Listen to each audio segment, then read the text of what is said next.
The fluorescent lights of the emergency room buzzed overhead, casting everything in a harsh, unforgiving white. Sofia Bellini pressed her trembling fingers against the cracked screen of her phone, watching her husband's name illuminate the display. 3 rings. 4. 5. Her other hand gripped the metal railing of the hospital bed, knuckles bone-white against the sterile surface. The call went to voicemail. She tried again. This time it rang once. Then silence. He had seen her name. He had dismissed it. In a penthouse across the city, Dante Bellini glanced at the buzzing phone on the marble counter, saw his wife's face flash across the screen, and turned away. Across from him, her best friend laughed at something he'd said, wine glass catching the light. He silenced the call. Back in the ER, Sofia's hand fell limp against the sheets, the phone slipping from her weakened grip. The doctor was speaking, but she couldn't hear the words anymore. Something inside her, something that had been holding on for 3 years, finally let go. Sometimes the people we love the most are the ones who hurt us the deepest. And sometimes, by the time they realize what they've done, we're already gone. If this story touches your heart, please like, share, and subscribe. The rain had started sometime around midnight, streaking the windows of Mercy General Hospital like tears no one had permission to cry. Sofia stared at the ceiling tiles, counting the small holes in each square, trying to anchor herself to something real. The 4 drip beside her bed marked time in steady pulses, each one a reminder that her heart was still beating even when she wished it would just stop hurting. Mrs. Bellini. She turned her head slowly, the movement exhausting in ways she couldn't explain. Dr. Chun stood at the foot of her bed, clipboard pressed against her chest, expression carefully neutral in the way only medical professionals could manage. Your test results came back. Sofia's throat tightened. She'd known something was wrong for weeks. The fatigue that never lifted. The dizziness that sent her grasping for walls and furniture. The way food had become her enemy, her body rejecting everything she tried to give it. How bad? Her voice emerged as a whisper. Dr. Chun hesitated. That hesitation said everything. We found some irregularities in your blood work. Combined with the symptoms you've described, the exhaustion, the weight loss, the fainting spells, we want to run more comprehensive tests. But Sofia, the doctor's professional mask slipped, revealing something that looked dangerously close to sympathy. When was the last time you slept through the night? When was the last time you ate a full meal? Sofia couldn't remember. The days had blurred together in a haze of waiting. Waiting for Dante to come home. Waiting for him to notice. Waiting for some sign that she still existed in his world. I've been stressed, she managed. This is beyond stress. Dr. Chun moved closer, lowering her voice. Your cortisol levels are through the roof. Your body is showing signs of prolonged emotional and physical neglect. This isn't something that happens overnight. This is... I need to call my husband. Sofia reached for her phone again, fingers trembling. He should be here. The words tasted like a lie even as she spoke them. She'd called him 4 times in the last hour. 4 times he'd let it ring. 4 times he'd chosen silence. But still she dialed. The phone rang, and rang, and rang. Finally, his voice, cold, impatient, barely present. Sofia, I'm in a meeting. Whatever it is can wait. Dante, I'm in the hospital. I said I'm busy. Gianna and I are discussing the charity gala. We'll talk later. The line went dead. Sofia stared at the phone, something cracking behind her ribs. Gianna, her best friend. The woman she'd trusted with her secrets, her fears, her loneliness. The woman who had somehow become the priority Sofia could never manage to be. Dr. Chun watched her patient's face crumble, watched the light dim behind those warm brown eyes. Mrs. Bellini? Is someone coming? Sofia set the phone face down on the bed. When she looked up, her expression had shifted into something the doctor didn't recognize. Something hollow, something decided. No, she whispered. No one's coming. Across the city, in a penthouse that overlooked the glittering skyline of Manhattan, Dante Bellini pocketed his phone without a second thought. The Italian script tattooed along his neck caught the ambient lighting as he turned back to face the woman lounging on his leather sofa. Gianna Moretti smiled at him over the rim of her wine glass, red lips curving in a way that demanded attention. She had demanded attention since the moment they met, a force of nature wrapped in designer silk and practiced charm. "Everything okay?" she asked, though her eyes betrayed no real concern. "Sophia." He dismissed the name with a wave of his tattooed hand, the intricate patterns across his knuckles flexing with the movement. "She calls about nothing. Every time I step out of the house, it's something new." Gianna's smile widened slightly. "She's always been needy." The word hung in the air like poison, and Dante didn't disagree. He should have. Some part of him, the part that remembered who Sophia had been when they first met, all fire and warmth and stubborn devotion, knew he should defend his wife. But that part had grown quiet over the years, drowned out by business deals and blood feuds and the relentless machinery of his empire. "The gala," he said, steering the conversation back. "I want everything perfect. The Marconi family will be there, and after what happened with their son. Leave it to me." Gianna rose from the sofa, her designer dress shifting like water over her curves. She moved closer, close enough that he could smell her perfume. Something sharp and expensive that Sophia would never wear. "I know exactly what you need." She placed a hand on his forearm, fingers trailing over the dark lines of his tattoos. The touch was casual, familiar, the kind of touch that had become routine without Dante ever noticing when it started. His phone buzzed again. He didn't look at it. "Now," Gianna continued, her voice dropping to something intimate, "let's talk about the seating arrangements. I was thinking I should be at your table. To help with the hosting duties, of course. Sophia isn't exactly equipped for this kind of event." Dante's jaw tightened, but he nodded. His wife hadn't attended a public event in months. She'd stopped trying after the last gala, after he'd spent the entire evening discussing territory disputes with Gianna, while Sophia stood alone by the windows, watching the city lights blur through what he later realized were tears. He hadn't asked why she was crying. He hadn't noticed until she'd already wiped them away. "Fine," he said. "Whatever you think is best." Gianna's satisfaction was barely concealed. "Perfect." On the marble counter, Sophia's name flashed one final time before the screen went dark. The call went unanswered. In a hospital room across the city, Sophia watched her phone screen dim and made a decision that would change everything. The next morning arrived gray and heavy, rain still misting against the windows of the hospital. Sophia signed her discharge papers with a hand that barely felt connected to her body, ignoring Dr. Chen's protests about additional testing and rest requirements. "Mrs. Bellini, I strongly advise." "I know." Sophia offered a smile that didn't reach her eyes. "But I need to go home." Home. The word felt strange now. The penthouse hadn't felt like home in years. Not since Dante had stopped sleeping beside her, stopped taking meals with her, stopped seeing her as anything more than a fixture in his carefully controlled world. She collected her belongings. A cashmere cardigan, her wedding ring that had grown loose on her thinning finger, her phone with its graveyard of unanswered calls, and walked out of Mercy General Hospital with the numbness of someone who had already left her life behind. The town car was waiting at the curb. Of course it was. Even in his neglect, Dante was efficient.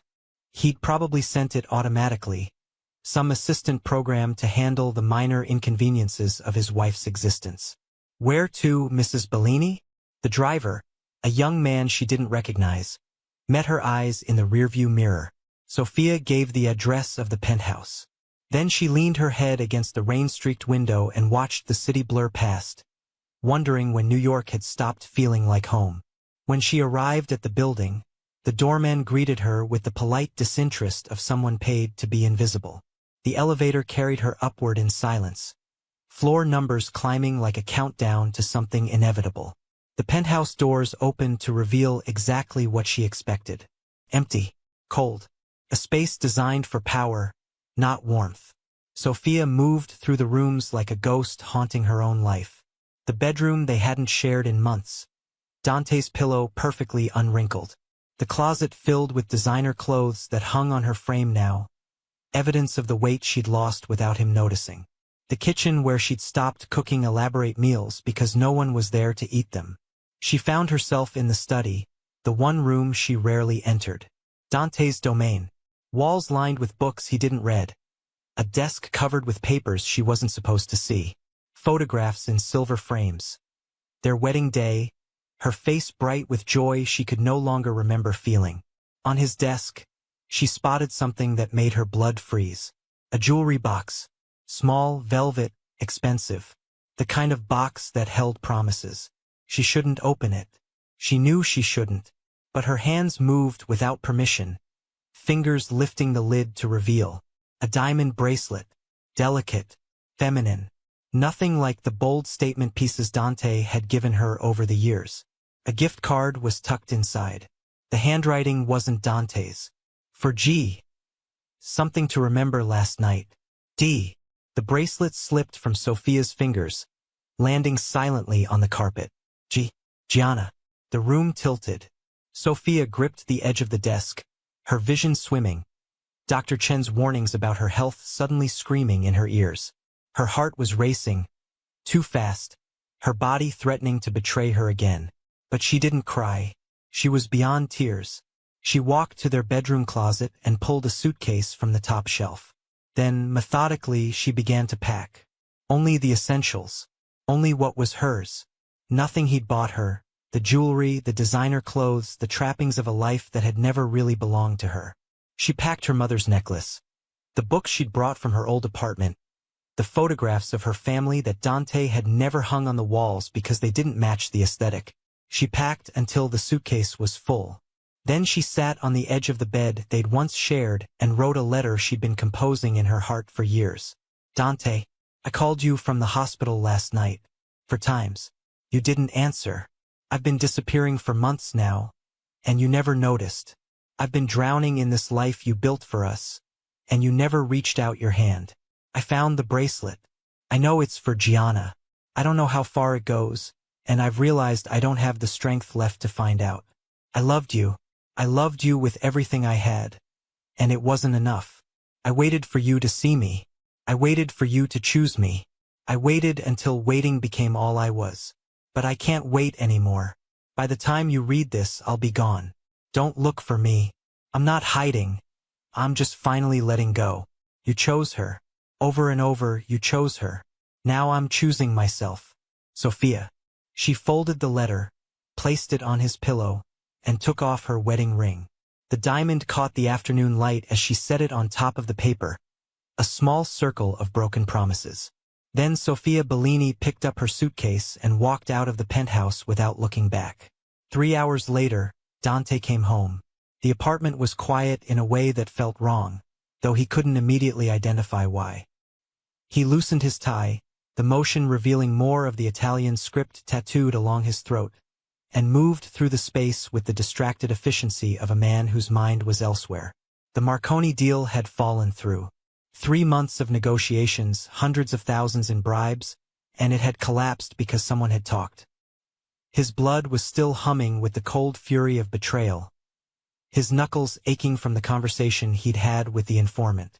He needed a shower, a drink, his wife. The thought surprised him. When was the last time he'd actually wanted Sophia's presence? The last time her quiet warmth had seemed like anything other than an interruption to his real life? He couldn't remember. Sophia. No answer. Dante moved to the bedroom, unbuttoning his shirt, revealing the dark ink that sprawled across his chest and shoulders. The bathroom was empty. The closet door stood open, gaps visible where her clothes should have been. His pulse stumbled. On the bed, a single sheet of paper waited. A diamond ring glinted beside it. Dante picked up the letter. Read it once, twice, 3 times.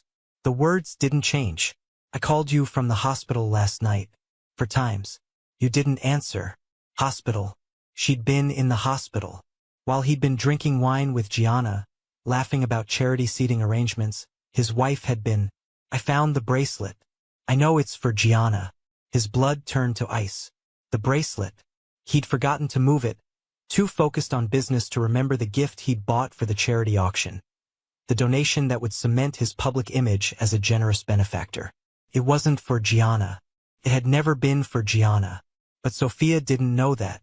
Sophia, who had watched him spend every evening with her best friend. Sophia, who had made excuses for his absences, his coldness, his complete inability to see her. Sophia, who had been in the hospital while he silenced her calls and told her she could wait. He called her phone.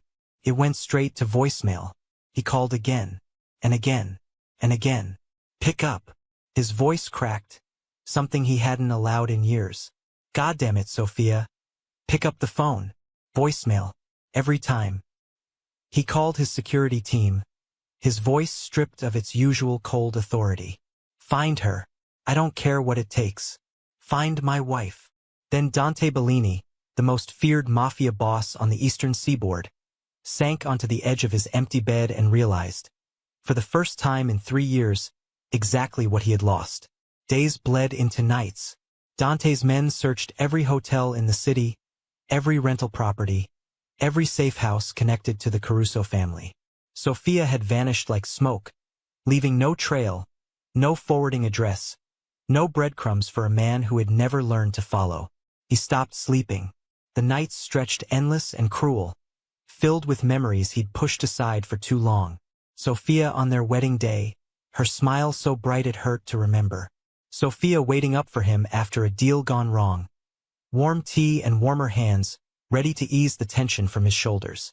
Sophia slowly learning to stop waiting, stop hoping, stop existing in any way that required his attention. He'd watched her fade and done nothing. He'd watched the light dim in her eyes and told himself it was her problem to fix. He'd chosen everything else over her, business, power, control, until she'd finally stopped giving him the choice. His right-hand man, Marco, found him in the study at 3 in the morning, surrounded by surveillance reports and cold coffee. Boss. Marco's voice was careful, the way it always was when delivering bad news. The hospital confirmed she was there that night. Emergency room admission for severe exhaustion, malnutrition, and elevated cortisol levels. The doctor said she was showing signs of what? Marco hesitated. Signs of what? Dante's voice cracked like a whip, the sound echoing off the study walls. Chronic neglect. Marco met his boss's eyes, unafraid despite the dangerous energy radiating from Dante's frame. The doctor's exact words. She said Mrs. Bellini's body was shutting down from prolonged emotional and physical neglect. She wanted to keep her for observation, but Sophia checked herself out against medical advice. The words hung in the air, each one a blade. Chronic neglect. He'd neglected her so thoroughly that it had made her sick. His absence, his coldness, his constant dismissals, they had literally broken her body. Dante's tattooed hands pressed flat against the desk, his knuckles white, his chest tight with something he didn't know how to name. And Gianna? His voice was deadly quiet. What do we know about Gianna? Marco's expression shifted. You're not going to like it, boss. Tell me anyway. She's been spreading rumors, telling people that you and she are involved, that you're planning to leave Sophia for her. Some of your business associates have heard the stories. The Marconi family. That's why the deal fell through. The realization hit Dante like a physical blow. They thought I was compromising the alliance by humiliating my wife. It looks like it. Gianna has been very thorough. She made sure everyone saw her at your side, made sure they noticed Sophia's absence, made sure the narrative was clear. Dante's jaw clenched hard enough to hurt. He had been played. And in his arrogance, his distraction, his complete failure to pay attention to his own wife, he had let it happen. Find Gianna. His voice was ice. Bring her to me. Marco nodded and disappeared. Dante remained alone in the study, surrounded by evidence of his failure. His wife's wedding ring burning a hole in his pocket where he'd kept it since the night she left. I loved you with everything I had. And it wasn't enough. The words echoed in his skull like a curse. He would find her. He would find her and make her understand that the bracelet meant nothing, that Gianna meant nothing, that the only thing that had ever truly mattered was the woman he'd spent 3 years learning to ignore. But even as he made the vow, a small, honest voice in the back of his mind whispered what he already knew. He was too late. Sophia stood at the window of a small apartment in Brooklyn, watching the rain trace patterns on the glass. It had been 2 weeks since she'd left the penthouse, 2 weeks since she'd turned off her phone and stopped existing in Dante Bellini's world. The apartment belonged to Elena, her cousin, the one family member she'd managed to keep secret from Dante's thorough background checks. Elena had taken one look at Sophia's hollow eyes and protruding collarbone and pulled her inside without a word. "You look like death," Elena had said, her blunt honesty exactly what Sophia needed. "I feel like it. Good thing you're here then.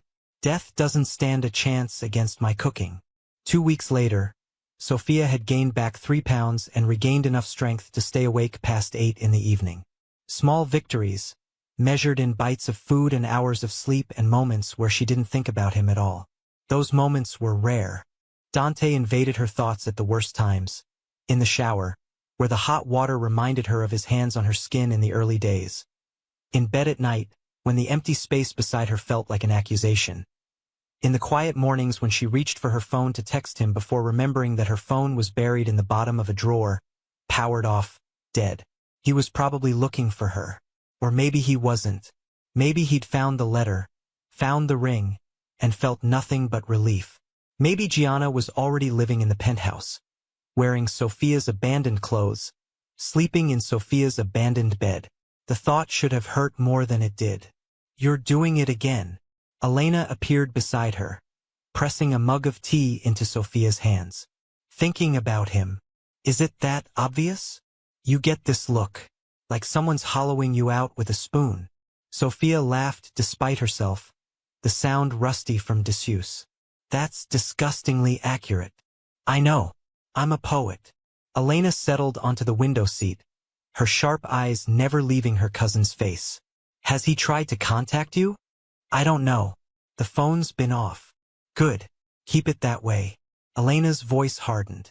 "That man had 3 years to notice you were drowning, and he spent them holding your head underwater. He doesn't get to play the worried husband now." Sophia stared into her tea, watching the steam curl upward. "I keep wondering if I should have tried harder. Fought louder. Made him see." "Stop." Elena gripped her arm, forcing eye contact. "You are not allowed to blame yourself for his failures. You gave that man everything you had, and he took it without ever bothering to say thank you. That's on him, not you." Tears pricked Sophia's eyes, the first she'd allowed since leaving the penthouse. "I loved him, Elena. Despite everything, I loved him." "I know." Elena's voice softened. "That's what makes it worse." They sat in silence as the rain continued to fall, 2 women watching the world blur outside a window neither of them owned. 3 blocks away, a black car idled at the curb, its occupant speaking rapidly into a phone. "I found her." Marco's voice was barely audible over the rain. "Brooklyn. I'm sending the address now." In a penthouse across the river, Dante Bellini received the message and was out the door before his right-hand man could disconnect the call. He stood outside the building for 20 minutes before finding the courage to go inside. The Dante Bellini who commanded a criminal empire, who had ordered men's deaths without blinking, who had built his reputation on cold, calculated power, that man had never been afraid of anything. But standing in the rain outside a Brooklyn apartment, knowing his wife was somewhere above him, alive and safe and choosing to exist without him, he was terrified. The tattoos on his knuckles were visible as he rang the buzzer, dark lines against pale skin, symbols of control that suddenly felt meaningless.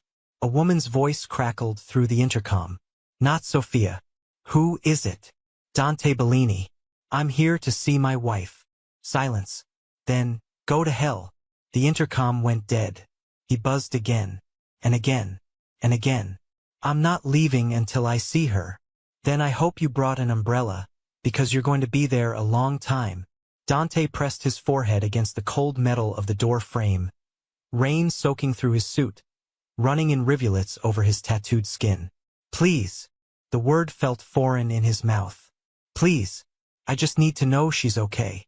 More silence. Then a different voice, soft, tired, familiar in ways that made his chest ache. Go home, Dante. Sophia. Sophia. Her name emerged broken, desperate. Let me explain. The bracelet, it wasn't for her. It was for the charity auction. I would never. It doesn't matter. It does matter. You think I was having an affair, but I wasn't. I swear on my life. I know you weren't. Her voice was eerily calm. I figured it out about a week ago. The jewelry box had the auction tag in the bottom, and I realized I jumped to conclusions. Relief flooded through him, immediately followed by confusion. Then why? Because even though you weren't sleeping with her, you were choosing her. Over and over, Dante. Every dinner you missed, every phone call you ignored, every time you looked through me like I wasn't even there. You were telling me exactly where I ranked in your life. And it wasn't high enough. The words cut deeper than any blade. Sophia, please, let me in. Let me fix this. You can't fix this from a lobby. You can't fix 3 years of making me feel invisible with one conversation in the rain. A pause. When she spoke again, her voice cracked. I called you from the hospital. I was scared and sick, and I needed you. And you told me to wait because you were busy with Gianna. I didn't know. You didn't ask. The intercom crackled with what might have been a sob. You never asked. You just assumed that whatever I needed could wait, because whatever I needed was never as important as everything else in your life. Dante pressed his palm flat against the door, imagining he could feel her warmth through the cold metal. I was wrong. I was so wrong. And I know I don't deserve another chance. But you're right. You don't. The intercom went silent. He stayed there for 3 hours, buzzing periodically, speaking her name into the rain like a prayer. She didn't respond again. When Marco finally pulled up with an umbrella and a pointed suggestion that the boss was going to catch pneumonia, Dante allowed himself to be guided to the car. But he didn't go home. He went to find Gianna Moretti. Gianna's apartment occupied the top floor of a luxury building in Soho, purchased with money Dante now suspected had been siphoned from his business accounts. He didn't knock. His men had already secured the entrance, and when he walked through her door, she was waiting for him on a white sofa, looking unsurprised. Dante, she smiled, but there was something brittle behind it. I've been expecting you. He stood in the center of her living room, rain still dripping from his suit, his tattooed hands hanging loose at his sides. The control he'd cultivated for decades was barely holding. You knew. It wasn't a question. Gianna's smile flickered. Knew what? You knew Sophia was falling apart. You watched her disappear, and you did nothing. Worse than nothing, you made sure it happened faster. Sophia is weak. Gianna's voice hardened. She was never right for you. A man like you needs someone who understands your world, not some soft little wife who cries when you come home late. She was my wife. The words tore from Dante's throat. She was mine and you. She was in the way. Gianna stood, her designer heels clicking against the hardwood. And I did what needed to be done. The Marconi deal? I made sure it failed. Your reputation as a faithful husband? I made sure everyone knew you were spending your nights with me instead of her. Sophia running away? I made sure she found that bracelet with just the right note to push her over the edge. The confession hung in the air. Dante's vision went red. You wrote the note. Of course I did. Gianna moved closer, apparently unaware of the danger. Sophia never would have left on her own. She loved you too much.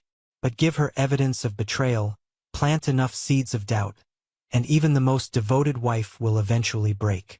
She reached for his arm, fingers grazing the tattoos that wound around his forearm. It's better this way, Dante. Now you're free. Now we can. His hand closed around her wrist, grip hard enough to bruise. You're done. Gianna's eyes widened. What? Whatever future you imagined with me, it doesn't exist. It never existed. And after what you've done to my wife, you should be grateful I'm letting you walk away at all. He released her wrist, watching her stumble backward, her facade finally cracking. Dante, you can't. I can. And I am. He turned toward the door, then stopped. Your accounts will be frozen by morning. Your access to my businesses, my contacts, my world. All of it ends now.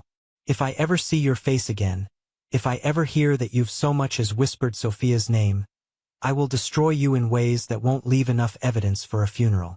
He left without looking back. Behind him, Gianna's screams echoed through the empty apartment, but Dante was already gone, already planning his next move, already trying to calculate how to fix something that might be permanently broken. 3 days later, Sophia woke to find flowers on Elena's doorstep. White roses, her favorite, wrapped in brown paper with a small card attached. "I'm not asking you to forgive me. I'm asking you to let me try." She threw them away. The next day, more flowers arrived. Different this time, yellow tulips, the ones she'd mentioned loving in a conversation years ago. A conversation she'd assumed he hadn't been listening to. "I remember everything you ever told me. I just never knew how to prove it until you were gone." She threw those away too. But on the third day, when Elena brought in a small package addressed in Dante's familiar handwriting, Sophia hesitated before opening it. Inside was a leather journal, old and worn, filled with her husband's cramped writing.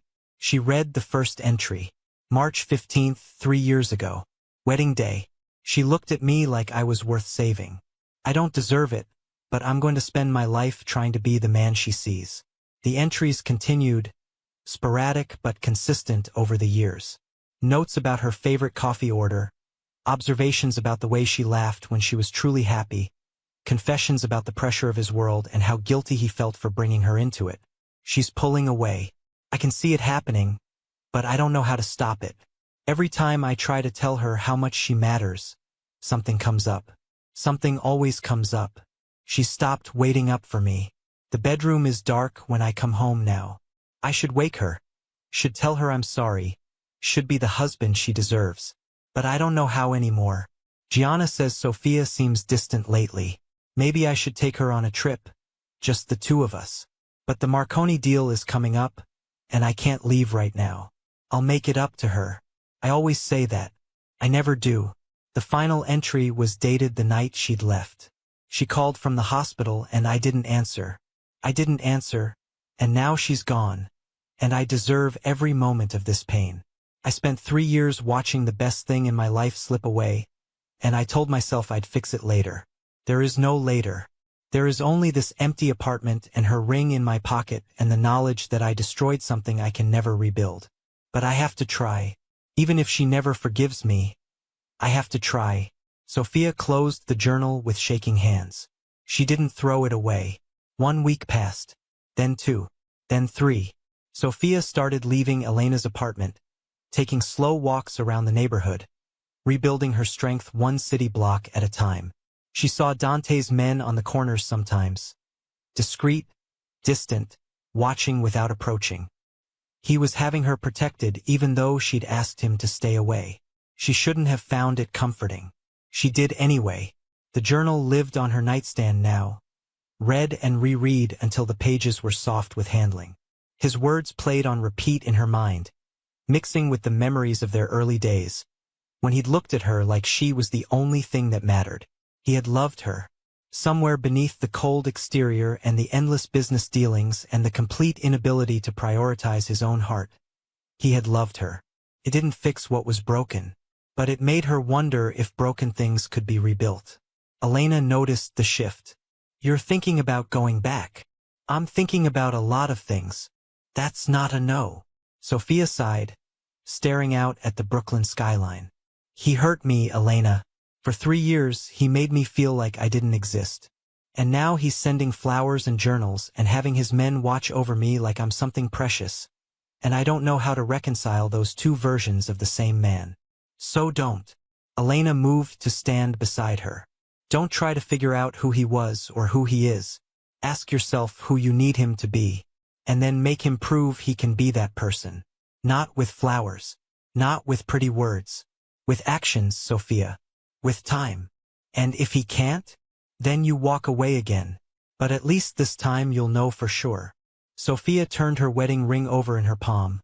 Elena had fished it out of the drawer where Sophia had buried it, claiming it was too valuable to leave forgotten. The diamond caught the light. She made a decision. The coffee shop was small and warm, tucked away on a quiet Brooklyn street far from Dante's usual territory. Sophia had chosen it deliberately, neutral ground, public space, no chance of being swept up in the intensity of his presence. She saw him before he saw her. He was standing outside, hesitating by the entrance, and the sight sent a jolt through her chest. He looked different. The circles under his eyes were darker than she'd ever seen them. His jaw shadowed with more than stubble, his usually impeccable suit slightly rumpled. The tattoos on his neck stood out in sharp relief against his pale skin. He looked like a man who hadn't slept in weeks. He looked like a man who had finally realized what he'd lost. Sophia raised her hand, a small wave that caught his attention through the window. Dante moved toward the door like a man approaching his own execution. When he sat across from her in the tiny booth, close enough to touch but maintaining careful distance, neither of them spoke for a long moment. Finally, Sophia broke the silence. "You look terrible." The ghost of a smile crossed his face. "I feel worse." "Good." He accepted the word without flinching. "I deserve that." "You deserve a lot more than that." She wrapped her hands around her coffee cup, drawing warmth from the ceramic. "I read your journal." His jaw tightened. "Then you know. I know you loved me. I never doubted that, Dante. Love was never the problem." She met his eyes, making sure he saw the pain she'd been carrying. "The problem was that your love was silent. It was hidden in journal entries and occasional gestures and a protection I never knew existed. And while you were loving me in secret, I was dying in plain sight." "I know." His voice cracked. "Sophia, I know. And there's nothing I can say that." "You're right. There's nothing you can say." She leaned forward, holding his gaze with an intensity that made him go still. "So stop talking. Stop explaining. Stop apologizing. Stop trying to convince me with words. If you want me back, if you really want to fix what you broke, then you need to show me. Every day. For as long as it takes." Hope flickered in his dark eyes, quickly suppressed. "You're giving me a chance? I'm giving you the opportunity to earn one." She pushed back from the table, gathering her things. "Same time tomorrow.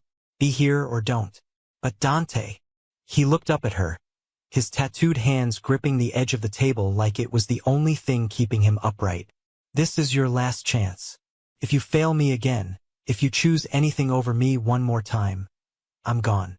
And I won't come back." She walked out without waiting for his response. Behind her, Dante Bellini sat alone in a Brooklyn coffee shop and began planning how to win back the woman he should never have lost. He was there the next day, and the day after, and the day after that. Every morning, Dante arrived at the coffee shop 30 minutes before their meeting time, securing the same booth, ordering her favorite drink, and waiting. He brought his phone but never looked at it. When business calls came in, he let them go to voicemail. When Marco texted urgent updates about the Marconi situation, he responded with 2 words: "Handle it." Sophia watched him change. It wasn't immediate and it wasn't easy. Years of learned behavior didn't disappear overnight, and there were moments when she saw him fighting the urge to check his messages, to prioritize the crisis of the moment over the woman sitting across from him. But he fought, and slowly, incrementally, he won. They talked for hours, filling in the gaps of 3 years of distance. She told him about the loneliness, the nights spent wondering if she'd made a mistake marrying him, the way Gianna had slowly poisoned their relationship with whispered suggestions and manufactured isolation. He listened without defending himself. She told him about the hospital, about the doctor's careful words, about the moment she'd realized her own body was shutting down from the weight of being invisible. His tattooed hands shook when she described it. "I almost killed you." The words emerged strangled. "My neglect. It didn't." She reached across the table, her fingers brushing his knuckles. The first voluntary touch she'd allowed since leaving. "I'm still here. You shouldn't be." He captured her hand, holding it like something precious. "You should have left years ago. You should have walked away the first time I chose a business deal over dinner with you, or took a phone call in the middle of our anniversary, or looked through you like you weren't even there." "Probably." Her voice was soft. "But I loved you too much to give up. And now." The question hung between them, weighted with fear. Sophia studied his face. The dark circles, the vulnerable eyes, the tension in his jaw. He was terrified. This man who had built an empire on control and power was terrified of losing her. It should have felt like victory.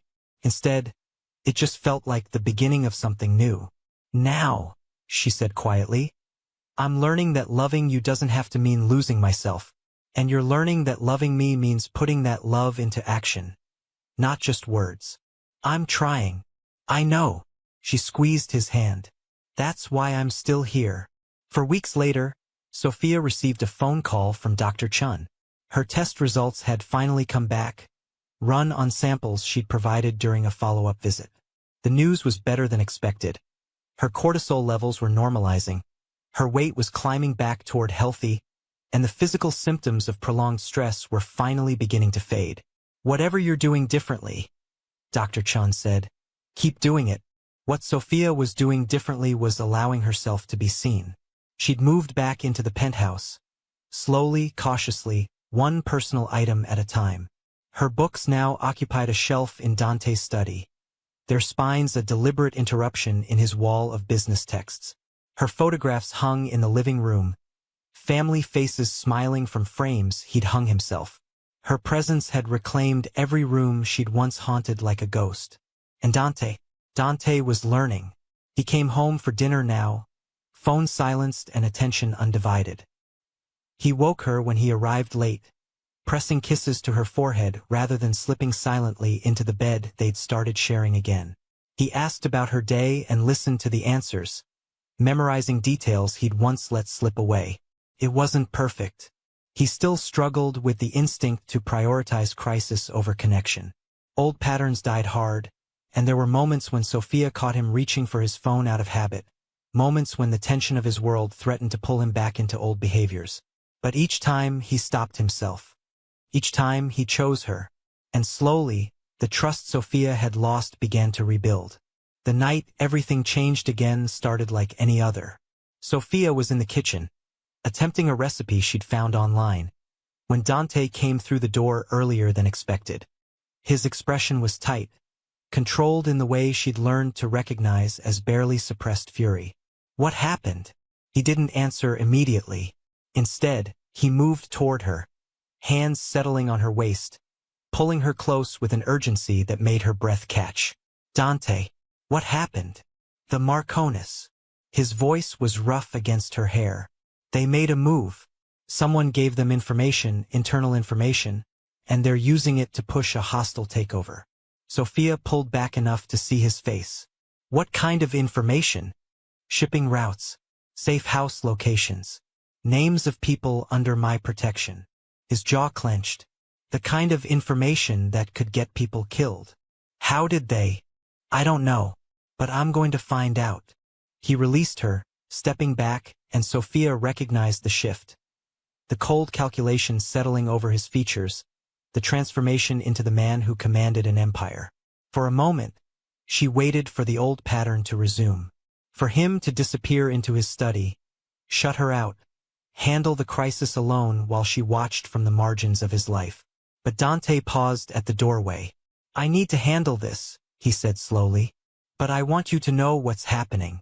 If things go badly, if the situation escalates, I need you to be prepared. It was such a small thing, such a simple thing, but it meant everything. I'll be here, she said. Whatever you need. He crossed the room in 3 strides, his mouth finding hers in a kiss that tasted like desperation and gratitude and something close to love. Then he was gone, disappearing into the study with his phone already pressed to his ear, his voice dropping into the cold authority of Dante Bellini, the Mafia boss who had never known mercy. But before he shut the door, he looked back at her. I'll be home for dinner, he promised. No matter what.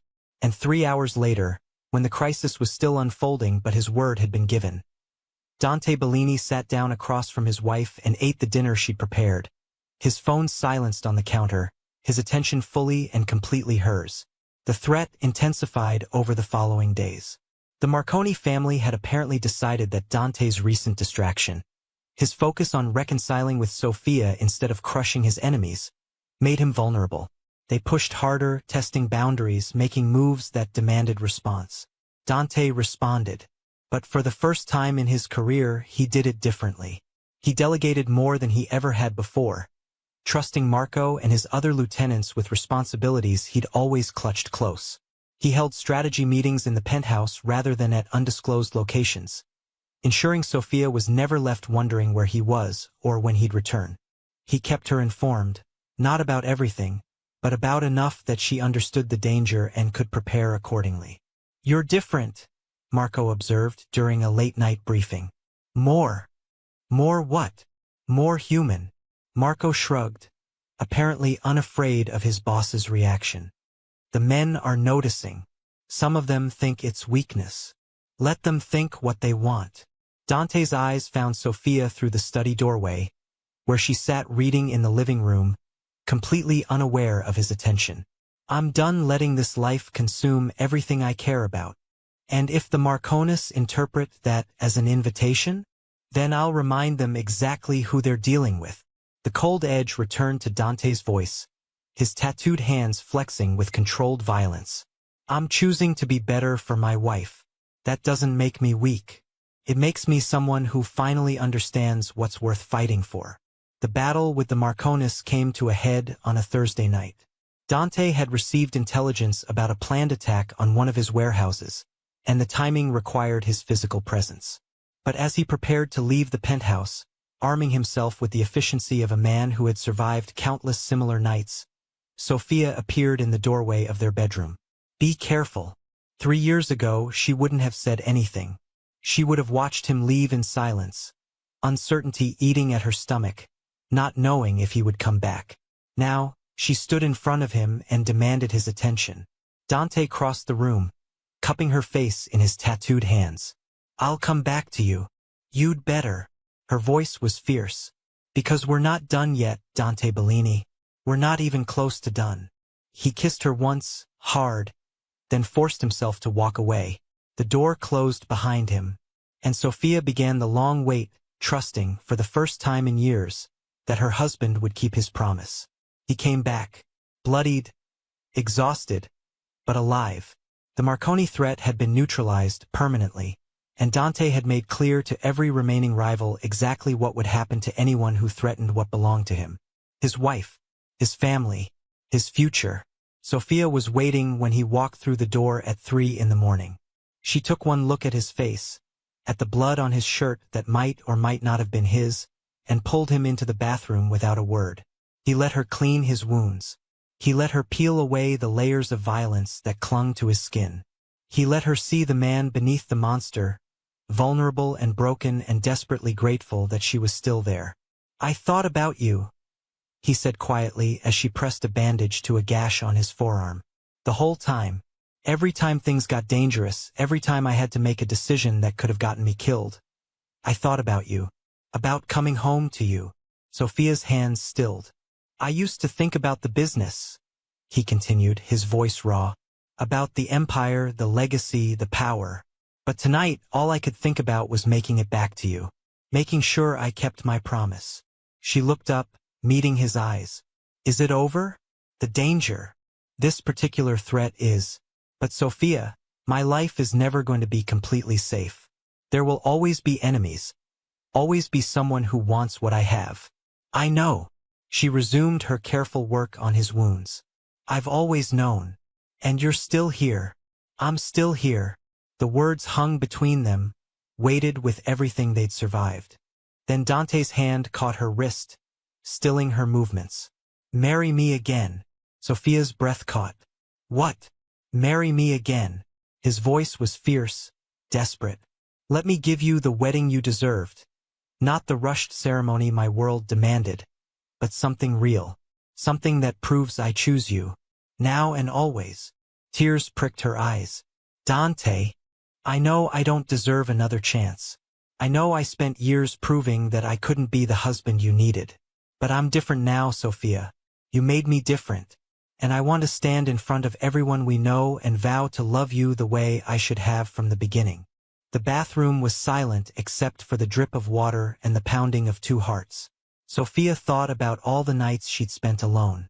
all the calls he'd ignored, all the ways he'd made her feel invisible.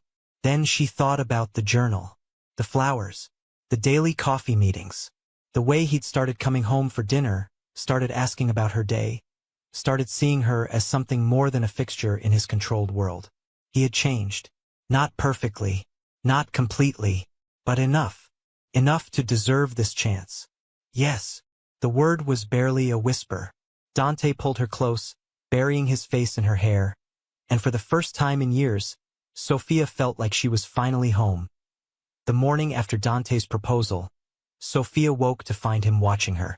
It should have been unsettling, the intensity of his gaze, the way his dark eyes tracked her every micro-movement as consciousness slowly returned.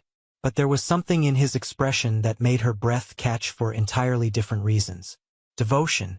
Raw and unfiltered and completely unguarded. Good morning. His voice was rough with sleep, his tattooed hand reaching across the sheets to trace the line of her jaw. You're staring. I'm memorizing. He shifted closer, his bare chest warm against her shoulder. I spent 3 years looking past you. Now I'm making up for lost time. The words should have been cheesy, should have made her roll her eyes and reach for sarcasm as a shield. Instead, they made her throat tight with emotion. We need to plan a wedding, she said softly. We need to do a lot of things. His mouth brushed her temple. But first, breakfast. When was the last time we ate breakfast together? She couldn't remember.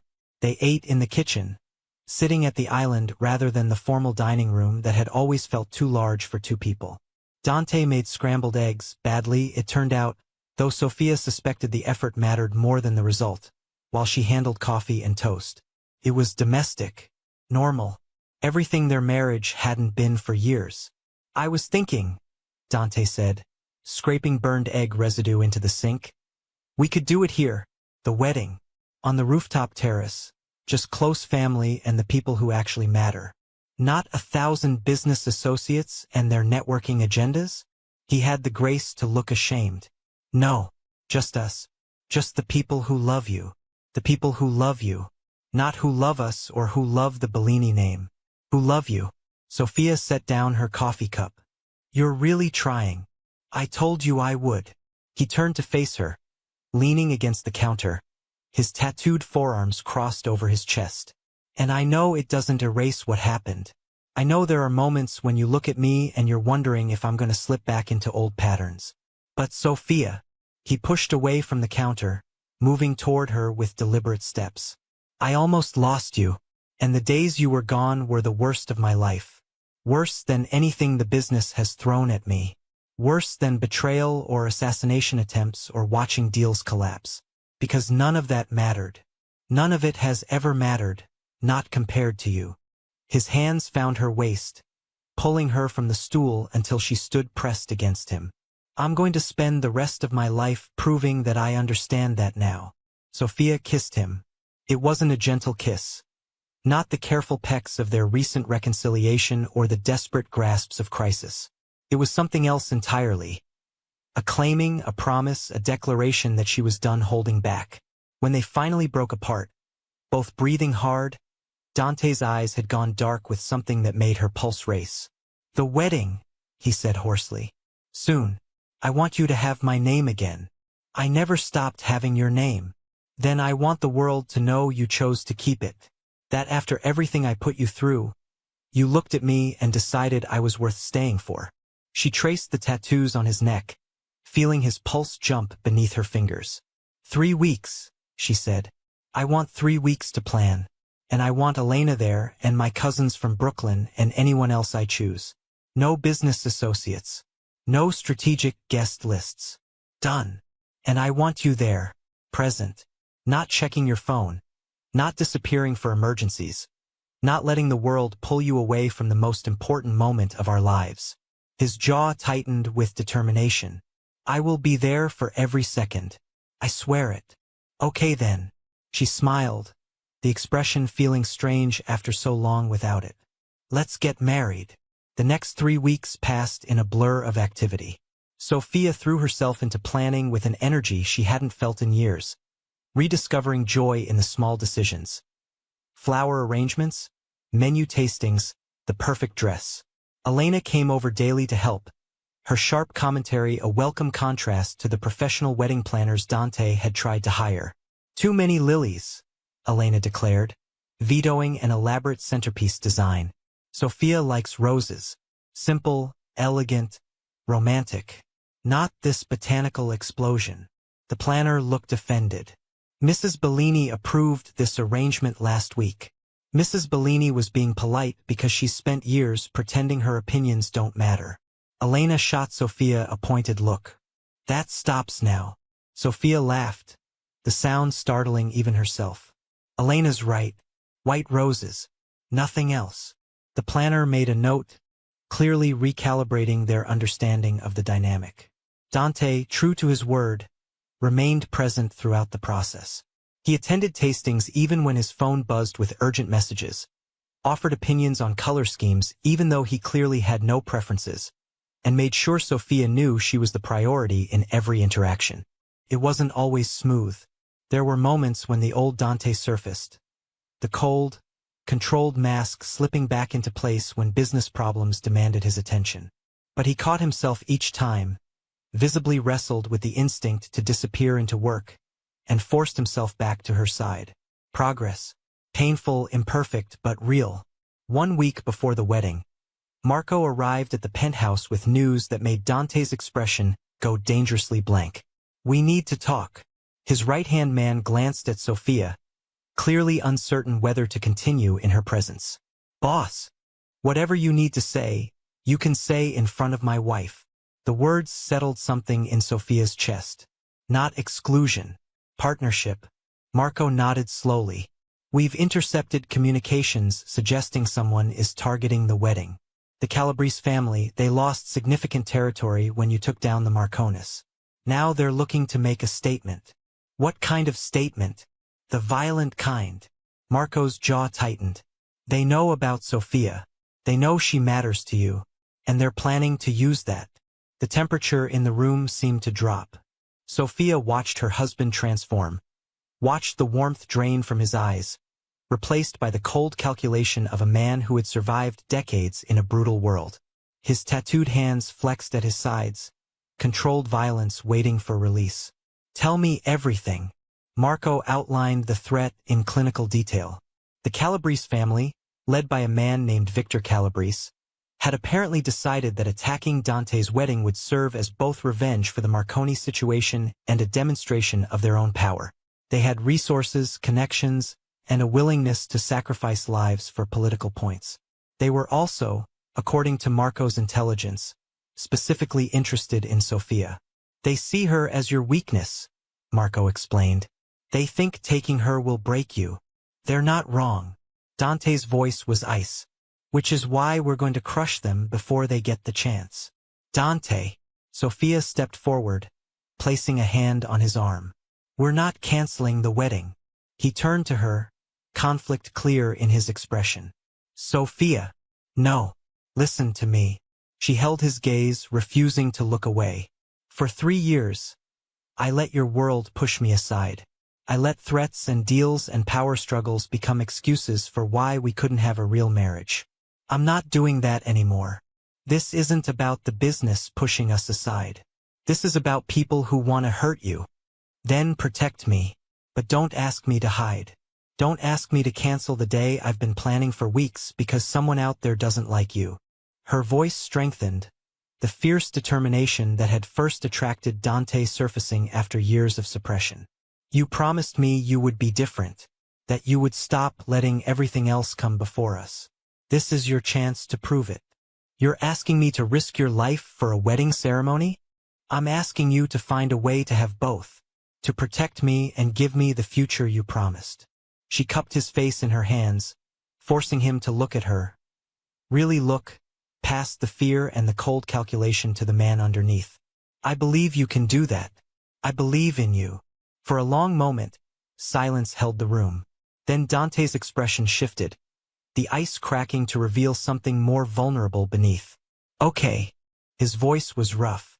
Okay, we'll have the wedding. But we do it my way, security everywhere, every exit monitored, every person vetted. And you stay close to me. The entire time. I was planning to. The ghost of a smile crossed his face. There and gone. Then let's give the Calabrese family something to regret. The days before the wedding became an exercise in controlled chaos.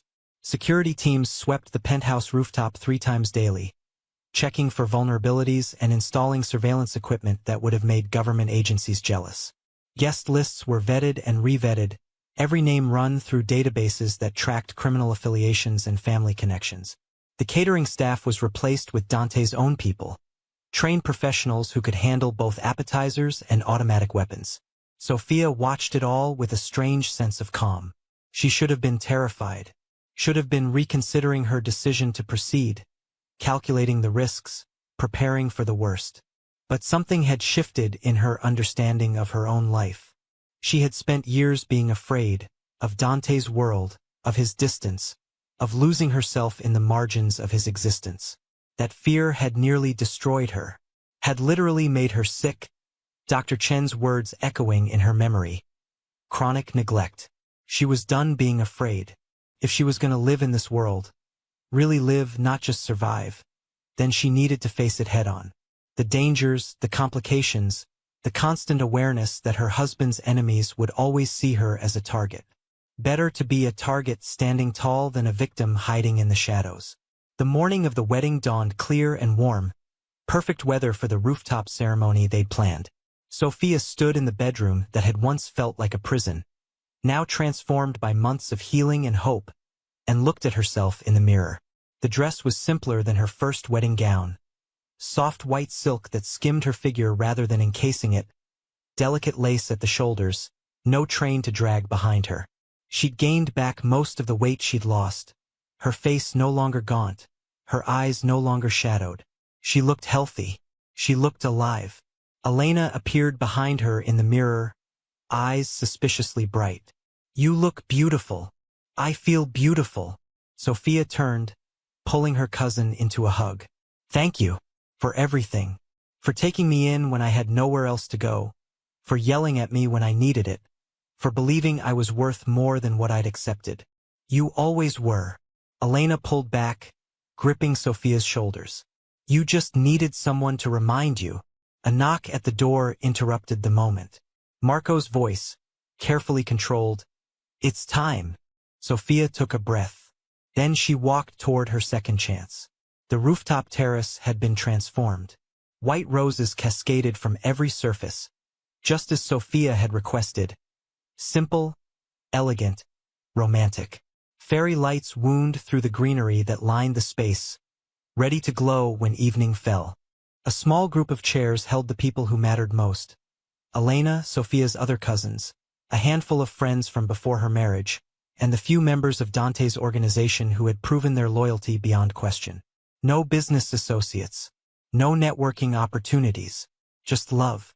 Dante stood at the altar, and the sight of him stopped Sophia in her tracks. He wore a dark suit, impeccably tailored, the collar open just enough to reveal the tattoos that wound around his throat.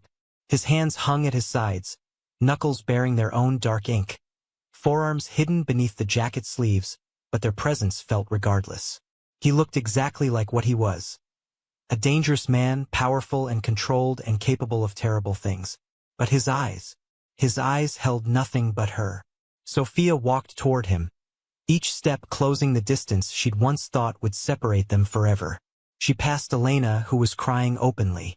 She passed Marco, who nodded once in acknowledgement. She passed rows of witnesses who represented the life she'd fought to rebuild. Then she was standing in front of her husband, and the officiant was speaking words she barely heard. "The couple has written their own vows."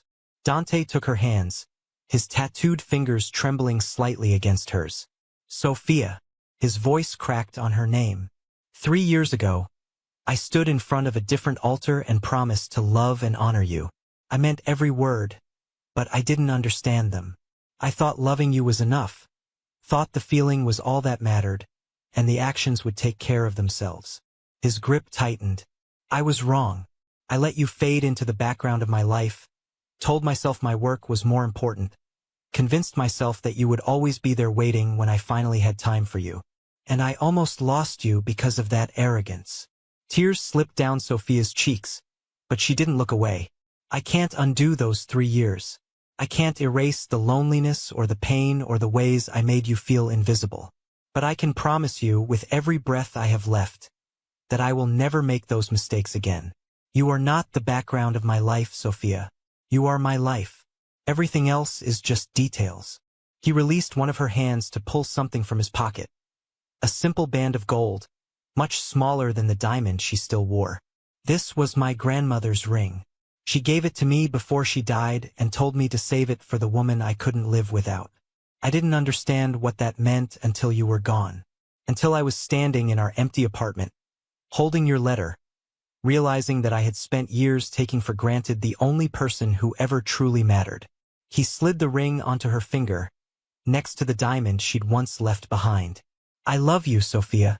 Not quietly, not in the margins, not when business allows. I love you out loud, in front of everyone, with every decision I make. And I will spend the rest of my life proving that those aren't just words. The silence that followed was thick with emotion. Sophia blinked away tears, her own vows ready on her tongue. Dante. Her voice was steadier than she expected. I used to think love was supposed to be easy, that if 2 people cared enough about each other, everything else would fall into place. But I was wrong too. She turned his hand over, tracing the tattoos on his knuckles. Love isn't easy. It's work. It's showing up every day, even when you're tired. It's choosing each other when everything else is demanding your attention. It's being honest about pain instead of suffering in silence. Her eyes met his. I gave up on that for a long time. I let myself disappear because I thought that was what you needed from me. But you didn't need a ghost, Dante. You needed a partner. And I needed you to see me as one. She pulled a ring from her own pocket. A simple band she'd chosen to match his grandmother's ring. I'm not promising to forget what happened. The hurt doesn't just disappear because we've both apologized. But I'm promising to stop running from it. To face it with you, work through it with you, build something new from the pieces of what was broken. She slid the ring onto his finger, watching it settle against his tattooed skin. I choose you, Dante. Not the powerful man everyone else sees. Not the cold exterior you show the world. I choose the man who learned to make breakfast even though he's terrible at it. The man who reads journals about how to be a better husband. The man who stands in the rain for hours just hoping I'll let him apologize. A choked laugh escaped Dante, his composure cracking. I love you, Sophia finished. And I'm not going anywhere. The officiant said something about kissing the bride. Neither of them heard it. Dante pulled her close, his mouth finding hers in a kiss that tasted like tears and relief and the beginning of forever. Their guests applauded. And for one perfect moment, everything was exactly as it should be. The moment shattered with gunfire. The sound was distant at first, a sharp crack that most of the guests probably dismissed as a car backfiring somewhere far below. But Sophia felt Dante go rigid against her, felt his protective instincts engage in the split second before chaos erupted. Everyone down. Marco's voice cut through the confusion, sharp and commanding. Inside now. The rooftop transformed into controlled pandemonium. Security personnel who had been posing as waiters dropped their serving trays and drew weapons, forming defensive perimeters around the guests. Elena grabbed Sophia's arm, trying to pull her toward the doors, but Dante got there first. With me. His hand locked around her wrist, pulling her close to his body as he moved toward the nearest exit. His other hand held a weapon that had appeared from somewhere beneath his jacket, smooth and practiced. Another shot rang out, closer this time. A planter exploded 3 feet from where they'd been standing, soil and roses scattering across the terrace. Sniper, Marco reported, pressing a finger to his earpiece. Southeast building. Team 4 is moving to intercept. Dante didn't slow. He pushed Sophia ahead of him into the penthouse, using his body as a shield between her and the open rooftop. More security flooded past them, spreading out to secure the exterior space, return fire crackling in the air. Inside, the chaos felt muted, filtered through walls that suddenly seemed fragile. Are you hurt? Dante's hands ran over her, checking for injuries, his expression caught between cold calculation and something that looked like terror. Sophia, are you hurt? I'm fine. She grabbed his searching hands, stilling them. I'm fine. But what? The Calabrese family. His voice was ice. They moved faster than we expected. Elena burst through the door behind them, pale but unharmed, followed by several of the other guests. Security herded everyone toward the interior rooms, away from windows, establishing safe zones and defensive positions. Status. Dante barked the word into his earpiece, his free hand still gripping Sophia's as if afraid she would disappear. Talk to me. Whatever response came made his jaw tighten. How many? Another pause. Then handle it. And Marco, I want Victor Calabrese. Alive if possible. Dead if necessary. He ended the communication and finally looked at Sophia. Really looked at her, the mask slipping to reveal the fear beneath. I'm sorry. The words seemed torn from him. I should have postponed it. I should have waited until... Stop. She pulled him toward her, forcing him to meet her eyes. This isn't your fault. You could have been killed. On our wedding day, in front of everyone, because I underestimated. I'm not killed. I'm here. And you're here. She cupped his face, the same gesture she'd used when they'd first started healing, forcing him to focus. This is the life we have, Dante. Dangerous and complicated and full of people who want to hurt us. I knew that when I said yes. I still said yes. His forehead fell against hers, his breath shaky. I can't lose you again.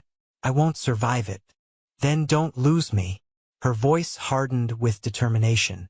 Stop apologizing for the world you live in and start helping me survive it. I'm not fragile. I'm not the wife who needs to be protected in a bubble. I'm your partner. So partner with me.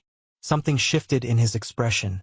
Surprise, then respect, then something fiercer. What do you need? Tell me what's happening. Don't shelter me from the truth. He hesitated only briefly before responding. The Calabrese family has about 15 men surrounding the building. Our security is handling the exterior threat, but they're well organized. Better than we expected. The sniper was a distraction. The real attack is coming from the ground floor. They're trying to get inside? They're trying to get to you. His voice went flat. Victor Calabrese's son was killed during the Marconi conflict. Collateral damage, but Victor blamed me. This is personal. Sophia absorbed the information, her mind racing. Where are the other guests? Safe room, East Wing. Elena is with them. And if the attackers breach the building? Dante's expression hardened. They won't. But even as he said it, the lights flickered, then went out entirely. The darkness lasted only seconds before emergency generators kicked in, bathing the penthouse in red-tinted backup lighting. But those seconds were enough. Glass shattered somewhere nearby. Voices shouted in Italian. Gunfire, closer now, echoing through the halls.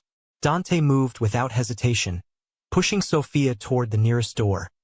A secondary bedroom they'd never used, positioned near the safe room's emergency exit.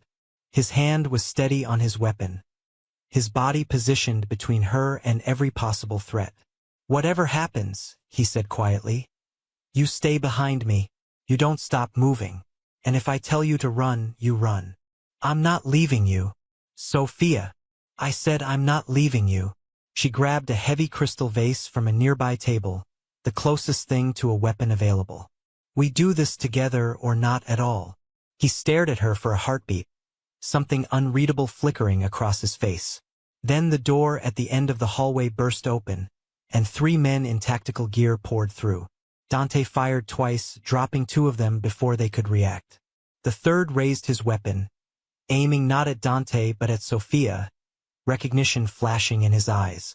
Target acquired, he shouted into his radio.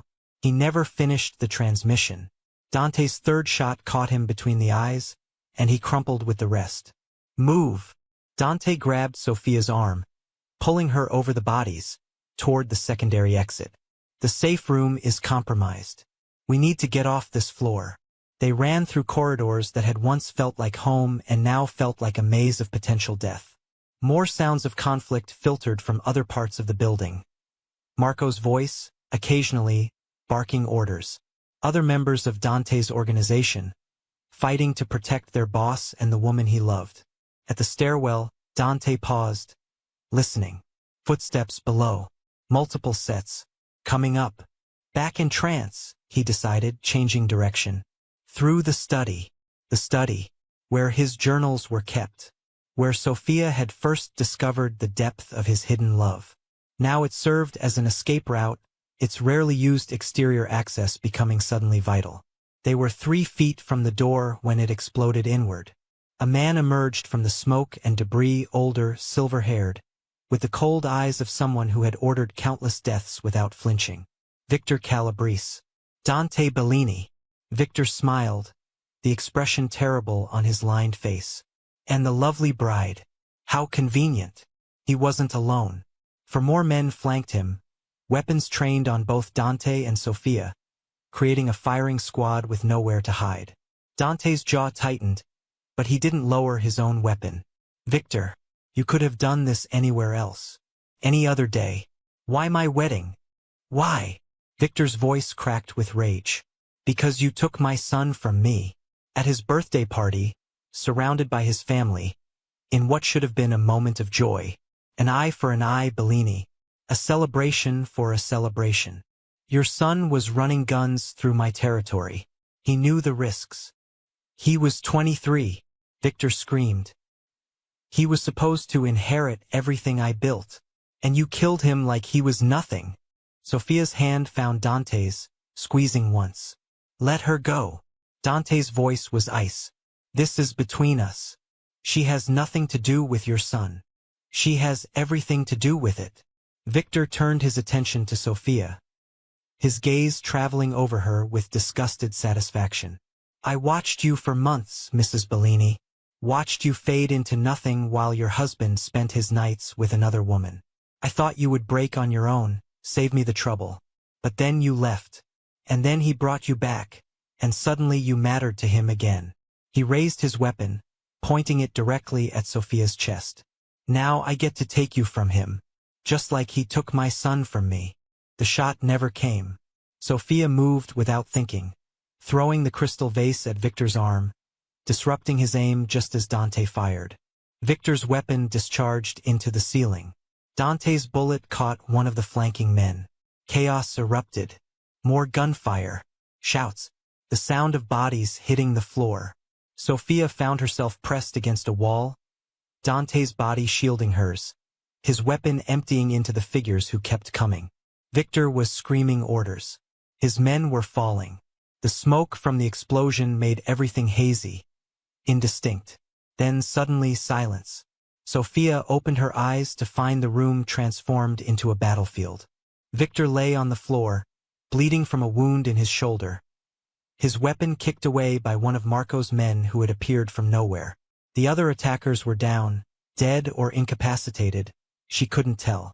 Dante stood over Victor, his chest heaving, his tattooed hands still gripping his weapon. You should have stayed away from my wife. His voice was barely human. You could have come for me anywhere, anytime, and I would have met you as an equal. But you brought her into this. He pressed his foot against Victor's wounded shoulder, drawing a scream. For that, there's no forgiveness, no negotiation, no mercy. He raised his weapon. Dante. Sophia's voice cut through the blood-red haze. He froze, not looking back but clearly hearing. Don't. She moved toward him, her wedding dress torn and stained with smoke. Not like this. Not on our wedding day. He tried to kill you. And he failed. Because of you. Because you protected me. She placed her hand on his tattooed forearm, feeling the tension thrumming beneath his skin. But if you execute him here, in front of me, on the day we promised each other a new start. She let the words hang. Dante's jaw worked. His weapon stayed raised. For a long moment, she wasn't sure what he would choose. Then slowly he lowered the gun. Marco. His voice was hollow. Take him somewhere quiet. We'll deal with this later. Boss. I said later. Marco hesitated, then nodded to his men. They hauled Victor to his feet, dragging him from the room, his screams of rage echoing down the hallway. The study fell silent. Dante turned to face Sophia, and for the first time since the attack began, the cold calculation dropped from his expression. He looked shattered, exhausted, barely holding together. I almost killed him in front of you. I know. You stopped me. I know that too. He reached for her, his hands shaking. I don't know if I can be the man you deserve. Every time I think I've changed, every time I think I've become better, you listened. She pulled him close, pressing her forehead against his chest. When it mattered most, you listened. That's all I'm asking. Not perfection. Just the willingness to hear me when I speak. His arms wrapped around her, crushing her against him with desperate strength. I love you. I love you too. She pulled back just enough to meet his eyes. Now let's finish getting married. The second ceremony happened at midnight. The rooftop was still a crime scene, so they gathered in the penthouse living room instead. The same space where Sophia had once felt invisible, now transformed by candlelight and the presence of people who loved her. Elena had somehow preserved the bouquet of white roses. Marco stood as witness, blood still staining his shirt. And Sophia, in her torn wedding dress with smoke in her hair and adrenaline still coursing through her veins, took Dante's hands and said the words that made them officially married. Again, by the power vested in me, the officiant concluded, I now pronounce you husband and wife. Again, Dante kissed her before the man finished speaking. It was a different kiss than the one on the rooftop. Less perfect, more desperate, tasting of gunpowder and relief and the ferocious determination of two people who had fought for the right to love each other. The small crowd cheered. Elena was crying again. Marco actually smiled. And Sofia Bellini, née Caruso, once the invisible wife of the most powerful mafia boss on the eastern seaboard, finally understood what it meant to be seen. The months that followed were not easy. There were consequences to deal with. The Calabrese family needed to be dismantled. Victor's remaining loyalists rounded up. The power vacuum filled before other rivals could exploit it. Dante worked long hours, longer than Sophia would have preferred, handling the aftermath of the wedding attack with the cold efficiency his world demanded. But he came home. Every night, no matter how late, he came home. He woke her with soft words about his day. He asked about hers. He showed up for the small moments he'd once dismissed as unimportant. Breakfast together, evening walks, quiet conversations about nothing and everything. He learned, and Sophia healed. The symptoms that had sent her to the emergency room never fully disappeared, but they faded to manageable levels. Dr. Chun called it recovery, though the doctor's expression suggested it was something closer to miracle. Sophia's body had been shutting down from neglect, and now, finally nourished by attention and love, it remembered how to thrive. 1 year after the wedding, the second one, the real one, Dante surprised her with a trip. Not to some exotic destination or luxury resort. Instead, he took her to a small house on the coast of Maine, a property he'd purchased months earlier and kept secret while renovations were completed. A safe house, he explained as they walked through the front door. But not for me. For you. For us. Somewhere to go when my world gets too heavy. Somewhere that's just ours. Sophia wandered through the rooms, taking in the details. It was nothing like the penthouse. Warm wood instead of cold marble, comfortable furniture instead of designer pieces. Walls painted in colors she'd mentioned liking years ago in conversations Dante had apparently remembered. On the mantel, a single framed photograph. Their wedding day. The real one. Both of them dirty and exhausted and laughing. Caught in a moment of pure joy despite everything that had led to it. You did this for me. I did this for us. He wrapped his arms around her from behind, pulling her back against his chest. I spent 3 years building an empire I thought mattered. Doesn't. Not without you. So I built this instead. Something real. Something honest. Something that exists just because I love you. She turned in his arms, reaching up to trace the familiar tattoos along his neck. I didn't think it was possible, she admitted. When I left that night, I thought we were finished. I thought the man I married was gone forever, replaced by someone who didn't have room for me. He was. Dante's voice was rough. That man was a hollow shell who valued power over love and control over connection. You destroyed him when you walked away. And the man who remains, he's yours. Every piece of him. Even the dark parts? Especially the dark parts. He cupped her face in his tattooed hands. The same hands that had held weapons, signed death warrants, built an empire of blood and money. You've seen the worst of me, Sophia. You've watched me choose wrong, hurt you, nearly lose you, and you're still here. That's not something I take for granted. Not anymore. She kissed him then, soft at first, then deeper, the familiar heat building between them. Stay, he murmured against her mouth. Here with me. Not just for a weekend. For as long as we can manage. The business can wait. Dante Bellini, saying business can wait? Dante Bellini, finally understanding what matters. They stayed for 2 weeks. 2 weeks of quiet mornings and long walks along the rocky coast. 2 weeks of dinners she cooked while he pretended to help. Both of them laughing at his continued incompetence in the kitchen.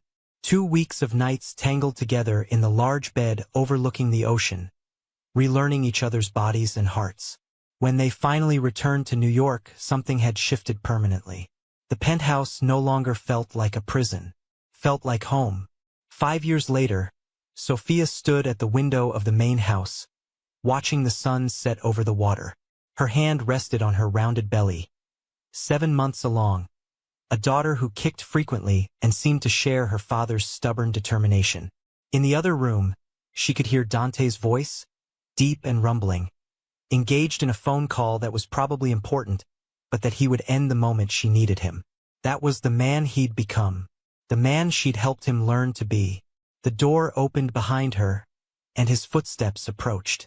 Beautiful, he murmured, wrapping his arms around her from behind, hands settling on her stomach with reverent care.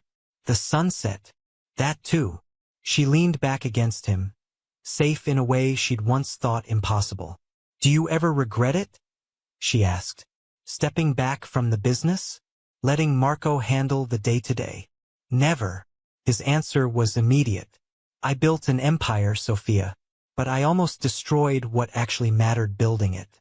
Now I have both the power and the peace. I just finally learned which one to prioritize. Their daughter kicked hard and they both felt it. Dante laughed. A real laugh, the kind she'd rarely heard in the early years of their marriage. She's going to be trouble. Of course she is. She's ours. The sunset painted the sky in shades of orange and pink, light catching the water and turning it to gold. Somewhere in New York, Marco was handling a crisis that would have once consumed Dante's every waking moment. Here in Maine, none of that mattered. Only this, only them.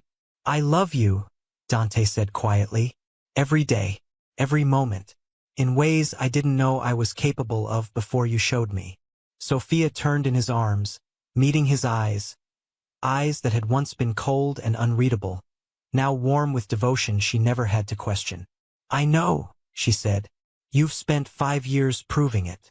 I plan to spend the rest of my life doing the same. He kissed her, gentle, reverent, full of promises kept and promises still to come. Outside, the sun continued its descent, painting the world in colors of ending and beginning. Inside, Sophia and Dante Bellini held each other close, two people who had broken apart and rebuilt themselves into something stronger. Not perfect, never perfect, but real, true, permanent, and finally, enough. The end.